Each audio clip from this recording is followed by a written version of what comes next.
And it managed to survive after all these damn years. It's still working, you know, still plays, and it can still give it to you, you know.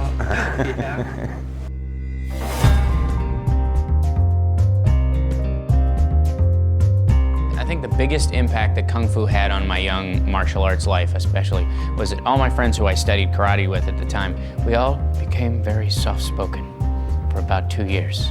Because we all wanted to be like as calm and collected and as focused and as wise as Kwai Chang Caine, and we weren't.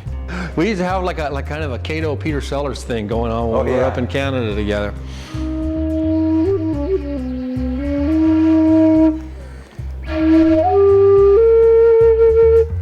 He made kicking butt look so cool. You know, he just really was one of the coolest guys on the planet. He had great hair, great moves. The moves were awesome. Like I remember one time he came up with a pebble. Oh yeah. And he said, snatch the pebble out of my hand, and I went like that and caught it in the air. The first time I met David was in the back lot of Warner Brothers, and I didn't know who he was. He walked in and he got this shaved head, and I thought he just fit the part for the monk that the show was looking for. But that's the Fibonacci thing without the wing, right? So this thing rocks. I call it a pie fight, you know, with the Greek Roman numeral. Yeah. Later on, when I became interested in martial arts, I remembered and I said, I want to be, you know, how that character was. You know, I want to do this type of action. And you know, who knows? Look where I am today. It's my whole life, you know, because of that show. Do you have any anticipation? Are you? I'm his translator. Yeah. Are you? Give me a kiss. Uh-oh. Window up? When I first heard about the Kung Fu series, I was going on the interview for the show, and my mom took me there. And as we were on the way there, she said to me, well, you know, if you get this role, you're gonna have to shave your head. And I thought she was kidding, you know, because why? Why would I have to shave my head? And of course, when I started reading the script, there's a scene there where the boy's head is being shaved, and then I gulped. My heart dropped, and I was like, oh man, this is gonna be a ride, you know, of some kind or another, and it was. Are you anticipating anything tonight? That's a loaded question. No, I'm looking forward to it, but you know, I wing everything. That's a technique I think I might have borrowed from Marlon Brando. He would never learn his lines. I do that, but he'd have them written on the guy's forehead that he's talking to or something, you know? David has a screen presence, you know? It's not something that can be taught. It's something that you either are born with or not. When I went to do a scene, I had no idea what the story was about or anything. And like they tell me that I worked with Harrison Ford and Robert Duvall, if they weren't in a scene with me, I don't even know about it. It was actually a deliberate technique, because I thought the script is the last possible crutch of an actor. So let's just throw that away and see what happens. It may be the first time in film, really, that slow motion was used to show speed, you know? And that spawned many conversations between my friends going, see, cuz he's so fast that if they don't slow the camera down, like, you never see it. That's why. Like, they have to have a special camera to shoot that stuff.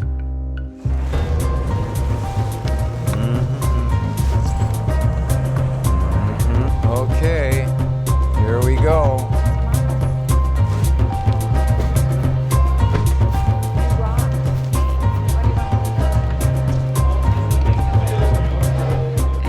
tune in every week to see this guy do his thing. Hey! What's happening? How you doing?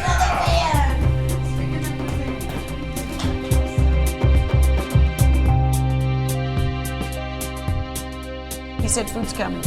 Who? Yeah, Food's food is coming. on the way. Food's coming. Food's coming. I don't know him. Was he in the show? Yes, food's coming. The only person I haven't met at this table is yourself. Oh, hi, I'm Rob. Hi, Rob. Yeah, pleased to meet you. Rodimus. Nice to meet you too. My pleasure. Thank you. Hands across the decades. Yeah, I religiously watch you guys every week before I met A lot of Dave. people use that word when they say we religiously watch that show. It's the most common term I've used, and many people have told me, as I'm sure you've heard many times, how the show changed their life. Yeah. And Sometimes they say saved their life. saved their life. I've heard that too. Yeah. Yeah, I know. Amazing. And most of that philosophical stuff was actually you. Mm-hmm. I did a little bit of it, but you had most of the burden of that. Or the honor. Or the onus. See, that was positive. Very nice. How many episodes did you do, David? 62 is what they tell me. Wow. It was hard to keep track of it because every season was a little different. It was not your regular TV show. The first time we did, I think, 15. The next year we did 26. I think we did 26. I don't know. I've never been able to figure how it came out to 62. Where did you shoot most of them? Where did you shoot most of them? Burbank. Where was the temple? The outside of the Burbank. That's on the backlot. Well, that's the Camelot.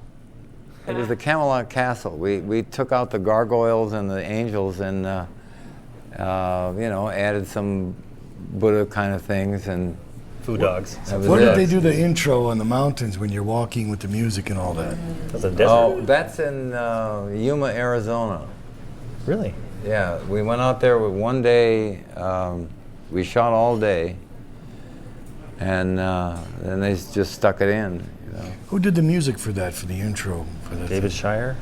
No, How can you guys remember? That's good. You guys can remember that. Helm. David Helms. David Helm. David Helms, yeah. Those two themes were really great. Yeah, they were. Yeah, it sticks in your mind. I mean, sometimes when they do music for stuff, it's not very memorable, but in that show that you did, it's there, man, and it's there forever. Ah, soul. Yeah, it's like it invokes a certain feeling when you hear that. It's like the theme song. Godfather's theme. Yeah, very right, much right. It like. has it's that- just as haunting. hits and the heart. Sticks with your soul. It's haunting. It is. It is. Oh, people just like to see you kick the shit out of other guys, man. Yeah, out of Cowboys. Half the people did, but then that was their excuse for watching the rest of it. See. It was the only night of the week my parents knew where I was. It was every Wednesday night. Be You're home watching before- Kung Fu? Oh yeah, I'd be home before 9 o'clock. Waiting to watch Kung Fu. Were you studying martial arts then? Not yet. You told me that you saw a photograph on the cover of, I think it was Inside Kung Fu, That's right. where I was doing a very extreme polk stance. And you decided, I want to learn how to do that. Well, it was actually at the school. I'd already signed up Really? with Seafood, and at that time, the current magazine that was on his rack he was selling was you were on the cover, and so I tried to do that, and there's no way. There's no way I could get my feet to do it or my hips to do it, and so he had told me if you want to get good, you get limber. But it wasn't long before that, but that was definitely the influence. Or got to get limber. Yeah, I think every kid I've ever studied martial arts with watched the show, and that was one of their main impetus for Well, studying. virtually every Yeah. trainer I've ever had, or any stuntman I've worked with, virtually started doing it because they watched the show. And then they teach me. Right. It's That was my really case, cool. for sure. Was there ever anybody Yeah, that stood in for you that was like a stunt double that you thought was like the best double that you had? Well, Greg Walker was the main guy in Kung Fu, and he was really cool, but the thing was that after about a year, I said, look, I want to do all the fights myself. And it was really sad for him because he didn't get to do the fights. So he just got to jump off buildings and stuff like that, you know? There's a lot of actors who don't have a distinctive profile or like a physicality. And I think it would be really hard to double you. It would be You know, hard to it's find actually someone to do impossible. Greg did his best. It's actually impossible. And To move the I'll way tell I you move. a and funny to- story, and that I had this dog, Buffalo, who I had on the set all the time. Oh yeah, with the eye, with the two different eyes, right? Yeah. And Buffalo he figured out that as long as he was behind the camera, he was okay. One time I remember a director tried to put him in a scene, and when he knew the camera was about to roll, he just split.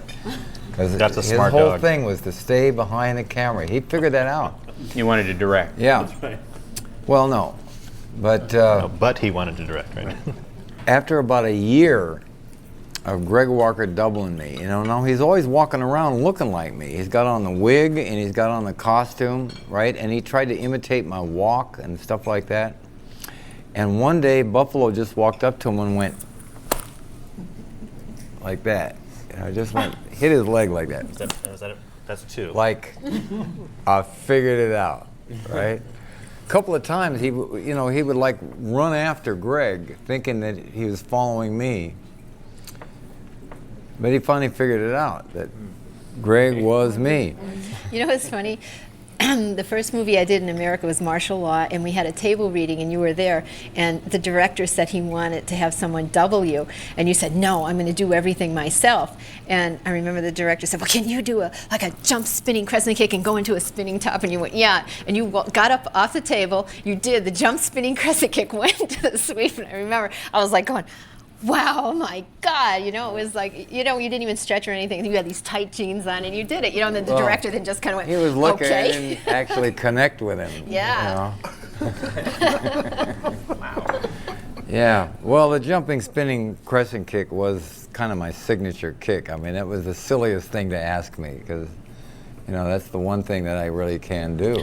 When did you start, A David? simple roundhouse. When did you I start, can't David? execute. But when did you start, David? When did you start learning martial when arts? I got the job. No, but I mean, even way back before Kung Fu, did you? No, when I got the job. That's when I started. That's what. I had done a tiny little bit of middleweight boxing, and I'd done some gymnastics, and I'd done some kind of Western fighting, you know, John Wayne style stuff. But you know, you have more grace with what you do, and I just wonder when you started it. He was a dancer. When I got the job. What was the idea of it? So they asked you to do this thing, of this character. Who Well, was, you know, in who was those the days, karate we guy? didn't know yet that in a martial arts movie, you really have to be able to do it. That was something we kind of created. Because before that, you didn't have to know how to do anything. You know, you could be just a total gentleman and walk in and somebody else would come in and do all your athletics for you. Right. If you were playing a basketball player, somebody else would do the basketball. And it was kind of the beginning. I mean, that was, they didn't really have martial arts movies before that. And But you made it all of a legitimate, sudden man. it became clear. I mean, you made it real. I really believed in the show, and Yeah, yeah, you did. I put probably more sweat into it than I have in any other thing I've ever done. Except maybe this one we just did together. That's right. What do you think about some of these other cats that you know that? Well, it's apples and oranges. Basically, that's what he said. Look, I mean, I don't think there's another Shakespearean actor that decided That to ended make to do martial martial arts arts, movies. yes. But the way you pulled off, like walking on the rice paper and stuff, to me, just with the, you know, anyone else would look schooled or overeducated or you know, cut and paste Walking kind of on a style. rice paper. Yeah, in Well, an that was the original first series. thing And you we pulled ever it off did. So with such mystery That was my and such first magic. stunt on Kung Fu. I got a story. And they didn't know what I should do. And what I did really was I didn't know any Kung Fu at that moment. You know, it was like very early in the shoot. It was like the first thing. And what I did was I did a couple of ballet moves. And the thing was about the rice paper is that you couldn't tear it no matter what you did. It was butcher paper. It was so tough. There was no way. They couldn't In order to find- get him, when he did his thing where he has to tear it, they had to wet it down. First, they wetted it down. First of all, they couldn't find a roll of rice paper anywhere. It didn't exist at this point in time. And so then they got butcher paper. Then they had me walk on it. Then they had me like twist my foot so that it would, after they wetted it, twist my foot. And then that looked really stupid. So then they glued rough sandpaper on the bottom of my feet and then had me walk on it, and that didn't work. And then they had me walk on it and then do the twist again, and it didn't And work. ultimately, they just ended up cutting it. Ultimately, they panned down. Yeah. They pre-tore Could it. not tear Right. this stuff. They went and tore it in a Yeah. pattern, Right. and then they panned down to it. After you had walked past it. Correct. Yeah, I remember that. Hollywood trickery. Yeah. So in fact, we actually didn't tear the paper, but it wasn't rice paper, so. Right. How much of that did you bring into Kill Bill? Well, you know, in the training, I went really out there. I did a lot of stuff. In the actual movie, it all had to be kind of brought down to The intimacy of the a scene. very simplified thing. I think that that's a beautiful thing about Quentin is that organically can really like characters. If something happens or something that you create in getting to know your character a little bit better, he goes with it. You know? How many days did you spend doing that fight scene with Uma? 5. Wow. Yeah. Me and Uma would say good morning, how you doing? How's the kids? Have breakfast and fight for 10 hours straight. How did your brothers feel about you playing that character? Keith and Robert. Well, I think they were all pretty happy about it. I mean, Keith actually played me as a teenager In between, it yeah. for a couple of segments. Employment for the family. You know, everybody was hot for it. My father was a little mystified by it, actually. And I don't think I was paying too much attention to that, though. I was just so busy doing it. You know, I didn't even know it was a hit. Oh, really? Well, I didn't own a television set, and I never went out anyplace. You So wait a know. minute, you were filming a television show and you didn't own a TV set? So you didn't No, I see didn't. the show you were doing? No, I was living in a little shack on top of the mountain, you know, and just going to work every day, you know, from 6 o'clock in the morning till 9 o'clock at night. That's what you did. You know, I didn't find out till about somewhere in the middle of the last year I realized that it was a big hit. One of the best episodes was when your dad was on it, I thought. Playing that the was blind really guy. early on. I think Bobby was in that too, wasn't he? Yeah, That one? So what did you do when you found out it was really big, big hit? quit. Yeah, you told me something interesting. You were just like so phenomenal in that. I think that is like, even to me, even more than the Bruce Lee, you know, everybody knows the Kung Fu series. Yeah. But you told me that you would go in and you would like read the script like that day and go out and you'd be so perfect. You were like excellent in that part. You know, it just like blew me away. He's highly I trained. know. It was like amazing to me. Well, I that, actually you know. never did read the scripts. Yeah, that you would just like go right in and look at it and Yeah. then boom, there it is. Some people have it, some people don't. Yeah. And it's not It's the something. difference of what yeah. makes somebody a leading man, a co-star. Yeah, and you can't learn it. You I have think to you- have I it. think You got it, you don't. you can Yeah. develop that stuff, but I don't know. certain people it's You just can in time, wired because there's in. people in their careers that have To some extent, but To there's some extent, you know, but you either got it or yeah, you don't. there's that special That natural little thing. that some It's actors a comfort have with and some yourself, in a way, Absolutely. isn't it? I mean, Yes. because you have it, Why, thank you. I love and you being a have it, lead Michael. lady. You know. It's that thing. Some of us are naturals. Oh, here we go.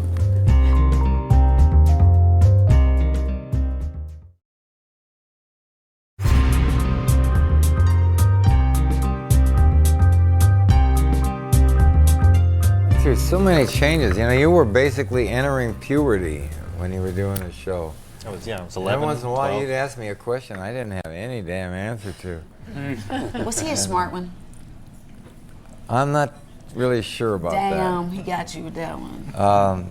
But he was the perfect seeker. You know, Adventurous. always looking to find out what it was all about. Well, David represented this whole exotic adult world to me. You know, my mother sort of really kind of kept me protected, shall we say. How old were you then? I was 11, 12, 13, 14. Very influential age, right? And so there's actually an interesting story too. David and my mom came out in 1963 to screen test for Universal to be a contract player. And they stayed at the same hotel. They were on the same airplane, stayed at the same hotel. So when, you know, she found out that David was playing, she was like, oh my God, and it's like this whole big full circle. So she had all these opinions about David. Let the myth stand. A lot of people have said that there's some kind of big similarity between the Kane character and Bill.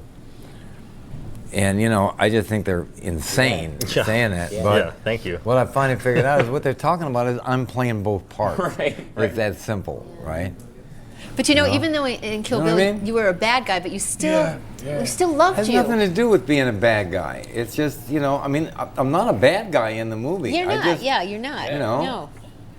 I mean, I just go through the motions of, you know, being funny and very pleasant, right? And sophisticated and kind of philosophical, right? I'm a doting father, and I'm very much in love with this woman, and that's all you get to see. The rest of it's just a story. I think the scenes when you're the father are some of the most enjoyable for me. Yeah. When you're making those sandwiches.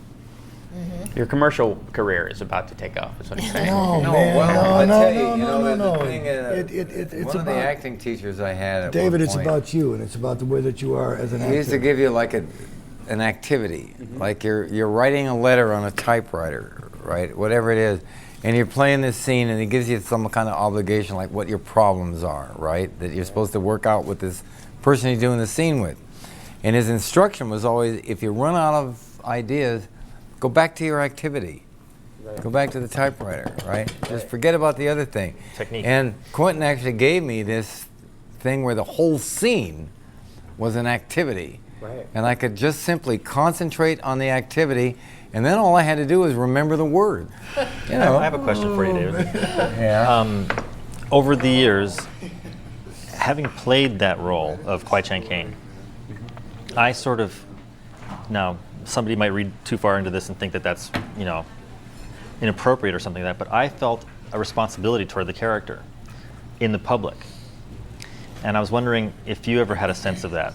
Like, for example, did you feel like because people were projecting Caine onto David, that you had in any way an obligation to sort of be an example in any way to Well, people? it comes and goes. Sometimes I felt, yeah, and sometimes I felt like it was important for me to deliberately violate the idea. And why would you do that? And why would you do that? Well, because As he takes out a cigarette. I'm a curmudgeon. Please, in the name of God, can I have one of those? What's that? Can I get one of those, man? See, for Please, me, God in heaven, I was about to go get one myself. for me, it was kind of a burden in a certain way, which I actually welcome because it's actually helped shape my life in a certain way, in the sense that people would come up to me and say, "Oh, you're a grasshopper," you know, and all this kind of stuff, and I could see in their eyes at a certain point that there was a real love of that character, and that character was so special and so pure, and it meant so much to the person who was standing in front of me that I felt like I had to not fake, but respect live up to a standard. respect their respect of the character. Right. And that was, I felt that was a real responsibility that I had as the actor who portrayed the role. I understand that. So I also understand getting, like, really feeling like you're bound by it and Yes. wanting to break out, too. Right, That exactly. makes a lot of sense as well. I did the same thing too. I mean, I I had don't my know if crazy I years. felt quite that way. You know, I mean, I figured I did it, and it had more of an effect on the world than I had ever conceived. But it was done, and now, you know, I've got to live with the legacy, whether I like it or not. And you know, at times How I could you not felt like? How could you uh, not like the legacy? Come on. Well, but you know, every once in a while I figured, like, you know, I did a couple seminars where I'm supposed to be teaching Tai Chi and stuff like that. And I thought, man, I'm really faking it here. Right. You know? So why didn't you just say, hey, you know, I can't do this? Well, I sort of did. Did you? But one of the things that I felt was that, you know, if I can galvanize these people to a healthier lifestyle or something like that, then, you know, why not? And As he I don't know, smokes. there's been so many things have happened to me from this part that I could not have predicted, and that I don't seem to be able to control.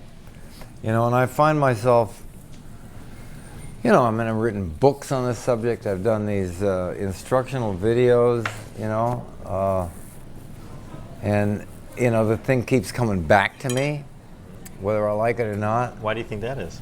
Huh? Why do you think that is? Well, because it's important to other people. Right. The thing I was trying to say is that basic reason why I did that and why I did the sequel is because people kept coming up to me and saying, are you ever going to do any more of those things? And I finally figured, well, maybe I should. I mean, maybe I really don't have a choice. Maybe I have to. That was the role you were sort of born to play, in a sense, and that's what... No, I refuse to accept that. Why? No, because then I'm just, if that's the role I'm born to play, then I'm like Hopalong Cassidy or somebody. Well, darn it. You know, and I'm not. You're man. Kung Fu. I'm, See, there you go. See? Yeah. You're not even Kwai Chang, you're Kung Fu. well, It's a broader, That's the- it's a broader label, at least. sorry, but no. I'm not Kung Fu. I'm this guy here. Right. Right? Right. He's I the smoke Carradine cigarettes and I'm basically a Hollywood cowboy. I have nothing to do. I'm not a Buddhist or anything like that, and that's not me. But you could kick someone's butt. And you know, I put a lot more into Kwai Chang than I think was in the script or even in Jerry Thorpe's vision. That's what I was trying to say before. It's about Because I screen put, presence, David. It's about everything screen presence, that I had man. ever dreamed or thought of into that part. But that's why it worked, because that's who the character Yeah. was. David, it's about you, man. It's about what you brought to it. That's why we're sitting here, man. It's all about you, dude. It's about you, David. My God, David. Well, the that's reason what you for the brought success to of the it. series is because I have a real pretty voice. It's a lot more than that, man. And pacing, the Yeah. delivery. Yeah. The delivery. Yeah. What did you say earlier about... Oh, you said- I was just saying, when I was a kid, probably Kung Fu was the thing that kept my friends from killing each other, because we all still Kung Fu fought like we had done from seeing the Saturday afternoon Kung Fu movies, but we did it in slow motion so we didn't actually hurt ourselves, because we were watching Kung Fu and everybody was... Well, there's also the fact that, you know, Kane did not want to fight. Yeah. And that was the main ethic. was forced into it. I don't want to fight. Right. And we all spoke a lot softer because of it. We would always talk Yeah, well, to our parents I got very that from quietly. Seafood. Don't make me From Cam kick your Ewan. ass. He did the third segment that we had. He played my best friend in the Shaolin monastery, right? And we're supposed to have a fight with each other. They order us to have a fight with each other, and he won't do it. He will not fight me because I'm his best friend. And so they kick him out of the temple. And he had this scene where he has to leave the temple. And he'd never acted before. And when he's doing the scene, he started crying. No. And Jerry Thorpe, who was directing it, cut because he was crying. It was the weirdest damn thing. But I listened to his voice, and it was so soft and so just unassuming. And I said, that's how I should be playing this part. I don't think I've been doing it like that before then, but I adopted Cam's demeanor. That's really cool, man. That's know? really cool. That's a great... And then, hey, we've been hanging together now for, what, 35 years? Yeah, it's been a while. Yeah.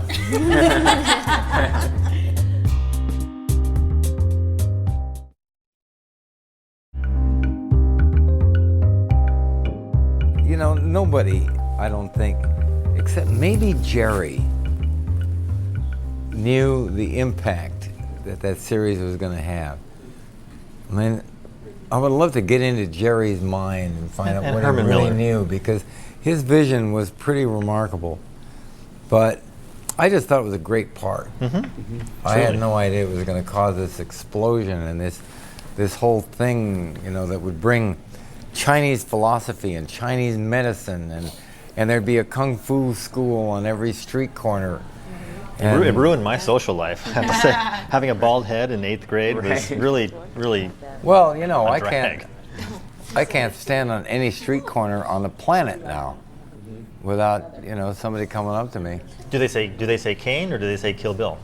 Just lately, they say, hey, it's Bill. They don't say kill Bill. Right. They don't have the nerve to do that. Right. But they do say Bill nowadays. Would Well, you ever? there's Bill, finally. Would you ever play Kane again, if asked to? How much money are we talking about? So you would, theoretically. See, that was a good, honest I've answer. never- You gotta love that. never You been gotta love closed. that. It was like, and they talk the check. How did you land your spot on the show? How did they contact you? Actually, they contacted everybody. So just show up. We're on the studio. So they just pick whoever they want to pick. So I was one of them. Well, how did you get to be there? Well, I have a kung fu school at that time, so they just called me, and it was David Chow that called me, and I didn't know who he was, but then I kind of remember a guy's name like that because I saw an article about David Chow in a Black Belt magazine, so I kind of remember it. So he just told me to show up in Warner Brothers. He was just pulling my leg or something, but I show up. So that was everybody that was taught martial art at that time. That were Asian, kung fu, got invited actually. Did you feel? You must have felt like someone had just, and it literally happened. You were just picked up from one reality and dropped into another reality. I mean, essentially. Actually, it was the same reality. Right. Ultimately, yes. But I mean, Because at that time, kung fu, I was very serious about it. Because it was very important for me, and I saw the series was gonna. I probably was just like Jerry thought. I thought it's gonna do something for kung fu. How old were you when you started? 13. Yeah. And I didn't like it either. Once I started practicing, I got really good at it, and then I tried to change the idea that martial arts is just for men, that, you don't have to be big and strong to do it. You could be a woman and do For it. a long time, most martial art instructors, when they see a woman come to class, it's a joke. Exactly, Right. and it was like when I used to compete, people used to say you could wear lipstick when you compete. It's like, yeah, what does that have to do with it, And it's all like technique. It doesn't matter it's how great big that or you strong changed that. you are. Now actually, there's Yeah. more women taking martial art than men. Oh yeah, definitely, Yeah. and it's just that it's funny to see the different, transitions. I remember when I first started, and like some guy would be interesting, and they'd be like, "Whoa, I don't want to deal with you. You're too tough." And then like the next decade come around, they're like, "Yeah, I want to go with you." And hey, honey, take care of that guy for me, And it's just, I think that, it changed. Women are strong and they're powerful and they can protect themselves. They don't have to be, the victim and say, "Come and help me," and that's a very sexy thing, that, you can handle yourself, and it gives you a lot, more power, So I love it where it's at now, that there's so many women, involved in martial arts, because even though, it's a good exercise that everybody should know it for self-defense, no matter what, men, women, children, and with these movies and everything, and seeing Vivica fight, it's like everybody, women get more involved, A lot of the kung fu movies that were being made at the time, they look very dated and very, choreographed. Yeah, they look less, almost like a dance, but bad dancing. No connection between the partners. But Didn't look real. there's a visceralness to the fight scenes on Kung Fu that made them feel alive. That's why I think it's worth watching again. one of the things that I think happened too is that, if I may, is that the character, the writing, and the action were all consistent in terms of the principles of Kung Fu, taking the opponent's energy and using it against them. In other words, just letting them mess themselves up. And that's what happened on a writing level in the show too, is that these characters who were ignorant would encounter this wise man, and then they would be their own downfall. And he just basically kind of tried to get out of their way. They're headed on a road to destruction, so you just let them stay on their road. People will say, did you guys ever work together? And of course, we played the same character, but there was the time when David directed an episode that was mostly in flashbacks, and it was where young Kane gets poisoned by one of the royal family, because the royal guy, I don't know if he's a prince or something like that, he wants to see what a Shaolin priest looks like when they're dying. That's how decadent this man is, So he poisons me. Well, David directed that episode, and it was all told. There were flash forwards. In my delirium as I'm dying, I have flash forwards to him being, I guess, poisoned or in an Aztec. You were I in get an Aztec bitten by a cave. scorpion. Scorpion, right? Exactly. And so my delirium is of the future. So it was kind of a real twist, and it worked. It was actually a good episode. So, Yeah. But he directed that, and that was the only time we ever worked Actually, together. The way that happened was, I said I want to direct one, and they had this script that they bought, and they didn't know what the hell to do with it because it was so weird. Mm-hmm. And I said, well, I'd like to direct one. And they said, well, give them that one. Right.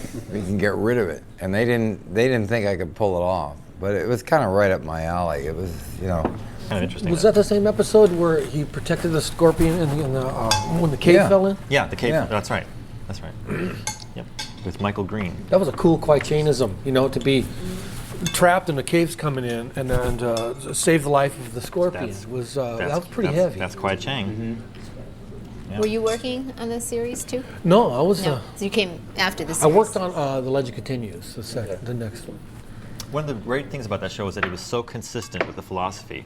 It actually, everything that character did was consistent with Confucianism, with Taoism, and the Shaolin religion or thinking, and that's what gave it an integrity that people, I think, related to. They go, we can count on this guy every week to be doing the right thing in the circumstance. He's not going to let us down. Right. And that's why people would glue themselves to the set. Plus, because you're also waiting for when he's going to break. Because the thing is, it was basically like somebody poking a dog. Just like there's a really nice dog, but somebody's just bugging it. A little kid just kicking the dog and hitting the dog, and everybody's just waiting. Like, when is the dog going to have it? Well, now? yeah, you're always waiting for when Kane's going to bite back. Yeah. But if you're waiting for him to break, That's what I you're mean. never going to see that. No, but you know what I mean. He Like never did. When he realizes there's no other alternative, it's come down to this, and the only way to solve it is this way. And there's no other path because he gets to try them all too. That had nothing to do with the story. What that had to do with was the fact that the FCC said we could have 2 minutes of fighting, period. But the network said we had to have 2 fights a week. When I was choosing the costume, when I went for the hat, I said, I want a hat like Jimmy Stewart would wear. And that was the choice of the hat. And to a great extent, and I think I got part of this from my dad, but you choose the character while you're choosing the costume. Mm-hmm. Right. And you kind of get the ideas while you're saying, okay, I'm going to wear this and I'm going to wear that, and that becomes part of the character. Because you say this is why he's wearing it, and this is who he is because that's what he wears, and all that kind of thing. And that was, and then there was this other element that I got the idea of, which is it's sort of like Clark Kent and Superman. Because this guy walks around and he looks like he's not dangerous, he's very humble, he doesn't want to fight, and at a certain point, he puts on that His gold silks. robe, Yeah, right? silks, It's right. like he went into the phone booth and turned Right. into Superman, and he comes out and he's bad, right? Right. And All business at that point. and all of that kind of came together. And then, they kept giving me these great things to say, Well, that's the thing. The thing that happened in your eyes, because I saw some of the episodes recently. What happened was there would be a Western white guy, if you will, in front of you, and the way you looked at him, the things that you were thinking about him, we as the audience, we read that. We go, You could "Oh, project into but- what you figured he was saying. But he was also looking at this person with compassion. You were like going, you were being the priest. You were looking at this man going, you ignorant, lovely person. Yeah, right. Will you please not mess with me? Yeah, this is a weird kind of. And you can see that. Yeah. Look, this Rococo hobo comes walking out of the woods, walks into a bar and asks for a glass of water. Some cowboy tries to take him out and he throws him over the bar. Then he goes outside and he meets a family that's in trouble. Right? And he decides to go to work for them. But he won't accept any money for that. And in the process, he solves their problems. In the meantime, the sheriff comes over and puts him in jail or something. He gets in trouble with the law. And all of this culminates in him having to have a big fight with the bad guys. And solves the problem of the family that he met, and then he walks away without ever looking back, right? And that was basically every single segment.